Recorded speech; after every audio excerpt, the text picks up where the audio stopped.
Assalamualaikum warahmatullahi wabarakatuh. Jumpa lagi pada mata kuliah kita pada pertemuan keempat pada mata kuliah agroklimatologi. Baik, pada pertemuan kali ini kita akan belajar mengetahui bagaimana cara mengatasi perubahan iklim. Materi perkuliahan, mata kuliah agroklimatologi pada program studi agribisnis Fakultas Sains dan Teknologi Universitas Muhammadiyah Gorontalo. Pada minggu keempat ini diharapkan adanya kemampuan akhir yang diharapkan, yaitu mahasiswa menjelaskan dampak perubahan iklim pada berbagai sektor dan konsepnya serta model iklim yang terkini. Adapun bahan kajiannya yaitu Calypta selecta, yaitu perubahan iklim, CDM, dan model-model iklim yang terkini. Bentuk pembelajaran yang kita gunakan adalah menggunakan metode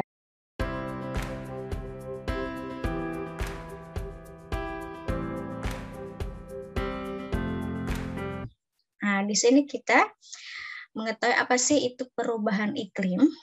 Perubahan iklim adalah perubahan pola cuaca di seluruh dunia selama periode waktu yang panjang, biasanya berpuluh-puluh tahun atau lebih lama.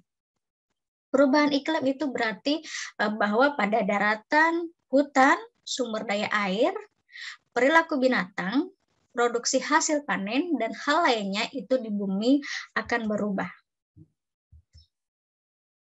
Nah, di sini kita ada pertanyaan, apakah dapatkah perubahan iklim kita hentikan? Bagaimana, teman-teman? Apakah kita dapat menghentikan terjadinya perubahan iklim? Bisa, bisa saja. Kita bisa saja menghentikan dampak dari perubahan iklim. Asal kita semua mau menjaga bumi ini. Bagaimana cara menjaganya?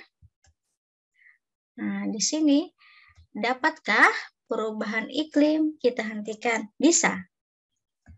Caranya, yang pertama, kita dapat mengurangi dampak perubahan iklim dengan cara menyesuaikan diri terhadap perubahan iklim dan memperlambatnya. Jadi kita dapat menyesuaikan diri dengan adanya perubahan iklim. Berikutnya, penyesuaian diri itu maka yang disebut dengan adaptasi. Kegiatan ini diutamakan pada daerah yang rawan terhadap iklim. Sehingga usaha untuk memperlambatnya itu disebut dengan mitigasi. Apa itu adaptasi? Adaptasi adalah penyesuaian diri terhadap kondisi perubahan iklim, menyesuaikan kegiatan ekonomi pada sektor-sektor yang rentan. Apa tujuannya? Tujuannya adalah perencanaan yang lebih baik, mempertimbangkan kondisi iklim, mengurangi kemungkinan bencana seperti bencana banjir, kebakaran hutan, dan longsor. Mitigasi itu juga kita harus tahu. Apa itu mitigasi? Mitigasi adalah mengurangi peningkatan emisi GRK. Nah, bagaimana mitigasi dilakukan? Mitigasi dilakukan untuk mengurangi emisi dari kehutanan dan lahan gambut, pertanian juga, serta energi dan transportasi, juga sektor industri, serta limbah yang ada di bumi. Nah, pertanyaan berikutnya, apakah adaptasi dan mitigasi itu hanya tugas 1-2 orang atau tugas semua orang yang ada di muka bumi? Ya, tugas kita semua. Kalian, saya, dan kita semua. Jadi, adaptasi dan mitigasi itu adalah tugas kita bersama. Nah, siapa saja yang terlibat? Siapa saja yang terlibat dalam adaptasi dan mitigasi tersebut? Yang pertama adalah masyarakat. Dengan cara, yang pertama adalah masyarakat mengurangi konsumsi air bersih. Yang kedua, membiasakan diri dengan makanan pokok selain beras. Dan makanan pokok kita bisa diganti dengan jagung atau umbi-umbian. Yang ketiga itu dengan mengurangi penggunaan kendaraan pribadi dan kita juga harus menghemat listrik. Yang paling penting, kita juga harus menanam pohon di sekitar tempat tinggal kita. Nah, di sini pemerintah juga harus terlibat. Bagaimana caranya? Yaitu dengan mendorong orang yang berkepentingan mengkaji daerah rawan perubahan iklim dan adaptasi. Jadi, mengkaji daerah-daerah mana yang rawan terhadap perubahan iklim dan adaptasi. Dan berikutnya, pemerintah juga membuat kebijakan untuk kegiatan adaptasi perubahan iklim tersebut. Nah, selain masyarakat dan pemerintah, sektor industri juga harus terlibat dalam adaptasi dan mitigasi. Yang pertama adalah menggunakan energi secara efisien. Yang berikutnya adalah menggunakan bahan bakar dan bahan baku yang ramah lingkungan.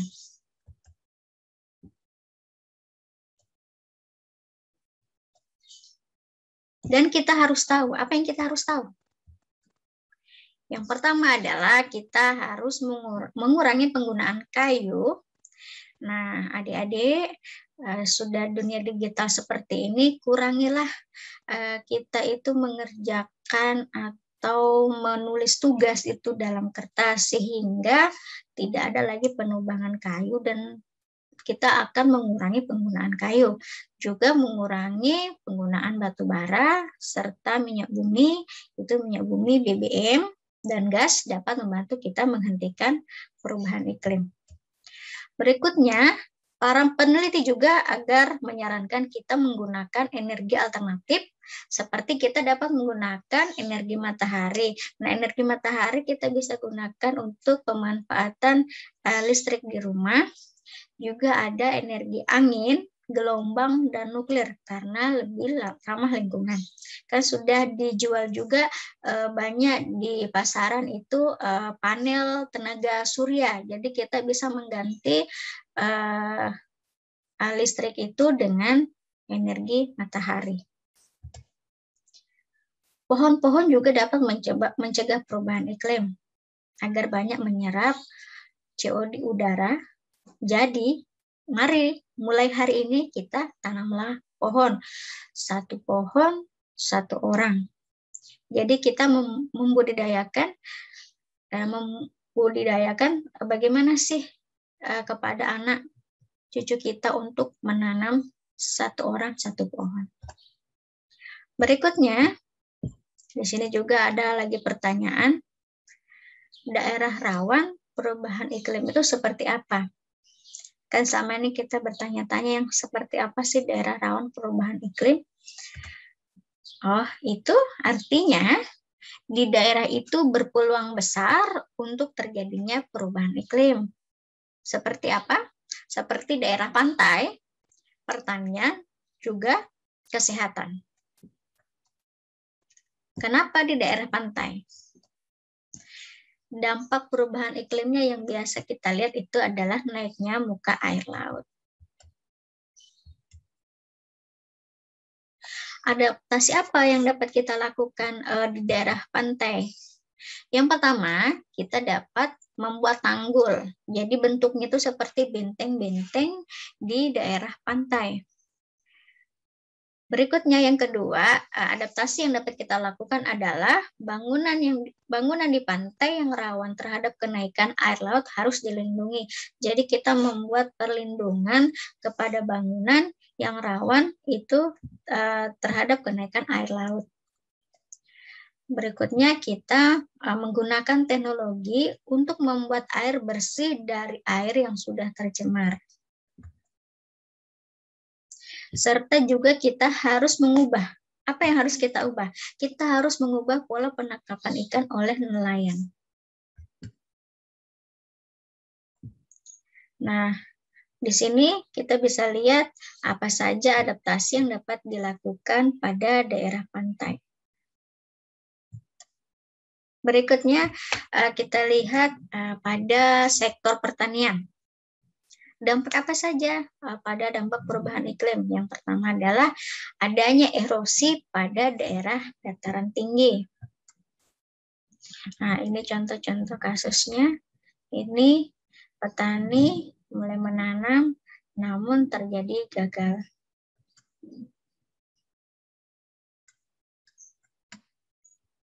Kegiatan adaptasi apa saja yang kita bisa lakukan pada sektor pertanian? Yang pertama adalah kita dengan melakukan perlindungan terhadap air dan tanah. Jadi kita harus mengelola tanah dan air secara baik dan benar. Berikutnya adalah waktu tanam disesuaikan dengan musim. Jangan menanam tidak sesuai dengan musimnya. Seperti kita nanam padi, seharusnya kita menanam di musim janganlah menanam di musim kemarau atau di musim kering. Nanti dampaknya seperti gambar ini. Contohnya ini Bapak seperti merenung, kenapa ini lahan sawah saya jadi kering. Ini juga salah satu faktornya karena tidak ada perlindungan terhadap air dan tanah. Juga waktu tanam yang tidak disesuaikan dengan musim tanamnya. Berikutnya adalah menanam tanaman yang lebih tahan terhadap perubahan iklim.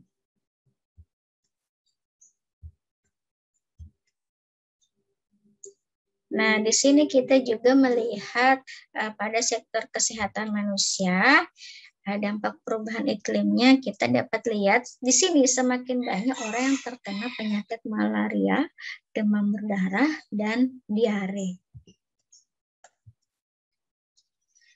Kegiatan adaptasi apa yang dapat kita lakukan pada sektor kesehatan manusia? Yang pertama kita adalah dapat melakukan pemberantasan tempat perkembangbiakan nyamuk, dan itu sudah digalakkan sejak lama. Bagaimana cara membersihkan atau membuang sampah, membersihkan kamar mandi, membuang botol-botol yang tidak berguna itu untuk mencegah demam berdarah. Berikutnya, kampanye kepada masyarakat tentang lokasi-lokasi perkembangbiakan nyamuk. Saya rasa itu sudah ada pengetahuannya sejak lama. Berikut juga kita harus menggunakan air bersih. Untuk ibu-ibu juga harus memperhatikan bagaimana imunisasi dan kampanye itu harus ditingkatkan. Jadi sebaiknya ibu-ibu yang memiliki anak balita segeralah pergi imunisasi, juga kepada tenaga kesehatan juga mengkampanyekan bagaimana ASI itu harus ditingkatkan. Berikutnya menjaga kebersihan diri dan lingkungan kita. Mandilah minimal 2 kali dalam sehari. Nah, baik, apa yang dapat kita lakukan? Untuk mengurangi dampak perubahan iklim, banyak hal yang kita harus lakukan. Seperti bagaimana? Mari kita lihat. Yang pertama, kita harus banyak membaca tentang isu lingkungan.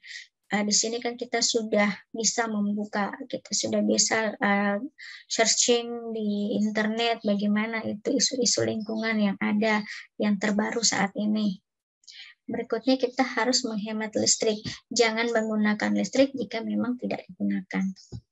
Jadi kalau siang, ya matikan lampu, jangan dinyalakan. Kalaupun malam, menyalakan lampu bagi tempat-tempat yang diperlukan saja. Jika tempatnya tidak diperlukan pencahayaan, ya dimatikan saja. Itu salah satu cara bagaimana kita menghemat listrik. Berikutnya kita mengendarai sepeda, bus, atau berjalan kaki sekolah. Jika jarak antara rumah dan sekolah, alangkah baiknya kita bisa jalan kaki, bisa sepeda atau bus. Dengan ini salah satu cara bagaimana kita mengurangi penggunaan BBM. Jadi sebaiknya kita menggunakan transport publik yang ada di sekitar daerah kita tinggal. Berikutnya, kita dapat memberitahu teman dan keluarga tentang perubahan iklim yang terjadi saat ini. Dan yang kelima, sekali lagi kita usahakan dengan adanya budaya menanam pohon. Berikutnya adalah melakukan daur ulang sampah. Nah, di sini sejak kecil kita harus menanam pohon. Juga kita banyak-banyak membaca tentang isu lingkungan. Nah, ini gambar mengenai daur ulang sampah. Bagaimana kita mendaur ulang sampah. Dan kita juga memisahkan mana sampah organik, mana sampah anorganik. Nah, di sini juga kita sebaiknya menggunakan transport publik yang ada seperti bus sekolah. Bisa juga kita naik sepeda. Nah, perubahan iklim dapat menjadi masalah besar, tapi banyak hal kecil yang dapat kita lakukan. Bagaimana cara hal kecil tersebut dapat kita lakukan? Ya, kalau kita semua mampu berusaha, pasti dapat mengurangi efek rumah kaca di atmosfer. Demikian materi saya hari ini. Jika ada pertanyaan, silahkan adik-adik masuk ke room chat yang ada di channel ini. Jika ada diskusi, silahkan kirim ke email saya. Demikian perkuliahan kita hari ini. Kita tutup perkuliahan agroklimatologi kita hari ini pada pertemuan iklim. Bagaimana dan cara mengatasi perubahan iklim. Demikian perkuliahan hari ini kita akhiri. Assalamualaikum warahmatullahi wabarakatuh.